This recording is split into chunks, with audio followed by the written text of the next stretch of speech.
Yeah, my name is Jenny Reinink. I'm a senior business intelligence analyst for the University of New Mexico Medical Group. And so you might be familiar with, the UNM health system. We've got a couple hospitals. There's a school of medicine. So we've got medical students, doctors doing their residency. And then for the medical group, that's going to be the outpatient physician practices, doctor offices, versus like the inpatient hospital side of things. So I've been in my current role for about 3.5 years now. And previously, I worked in a very similar role, but on an inpatient hospital side in a health system in Ohio, where I was living at the time. So, kind of seen a few different sides of that. Worked in healthcare before that as well. So that's kind of my current role. Business intelligence analyst might not be a phrase that you guys are familiar with, but just basically means data analyst. Sounds great. Yes, I do work remotely.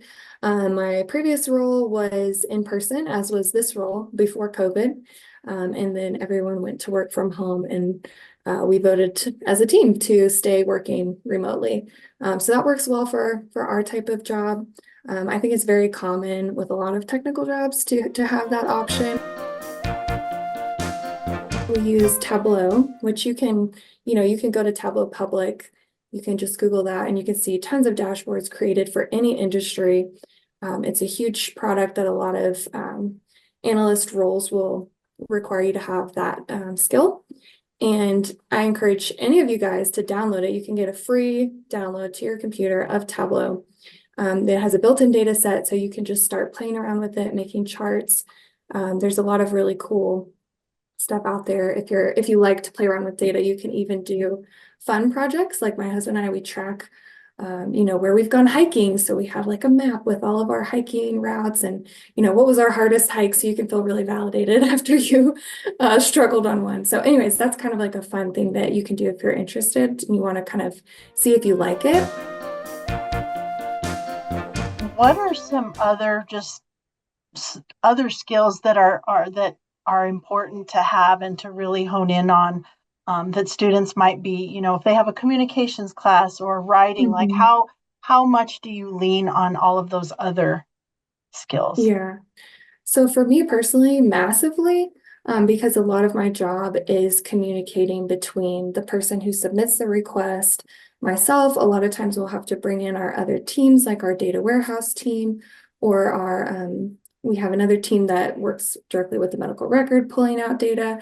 And so there's a lot of communication back and forth, and then almost translating, because you'll have a clinical person who will come in and ask for something, and we've got to translate between ourselves, right? Because I'm not a nurse. I don't necessarily know all the medical terms. And then I've got to translate that into sort of data terms or tech terms, maybe for the next person along who I need something from. And so communication is huge, because we've definitely spent, months working on a report, you put it out, and then somebody never uses it. And so to me, that seems like a failure of communication where we didn't really understand exactly what they needed. And then of course, just like the basics of, presenting your dashboard to a team of executives. That's very stressful, right? You're going to be pretty nervous. You want to feel confident that you can explain what you've done, answer any questions, you feel good about your work. So yeah, massively important with communication. The biggest skill is just being comfortable with self-learning and self-teaching yourself. Because for me, I didn't have a technical degree. I didn't have an IT degree or anything like that, but I knew I kind of wanted to go into that direction in healthcare. And so I just went on Indeed and was looking at data analyst jobs in healthcare, and I noticed a lot of them requested SQL as a skill. And so this was years ago, so it's way easier now, but So what was the thing that you did not expect in your career that was maybe something that surprised you? yeah, definitely. Well, I think so for somebody with data analytics skills, you can work in any field. So I've worked in healthcare just because I was always interested in healthcare, and I think it's interesting data to me. I like learning, that kind of thing, but I could easily translate these skills to any sort of other industry. So I think that's a huge benefit with tech skills. So, any advice on something that they could do now to prepare for a career in IT or in general? Like, what would you say to a high school Yeah, student who's exploring? absolutely. I know when I was in high school, I was interested in the healthcare field, and so I did a lot of job shadowing. And so I know friends who did that as well. So between us, we shadowed nurses, doctors, pharmacists, like anything in the healthcare realm.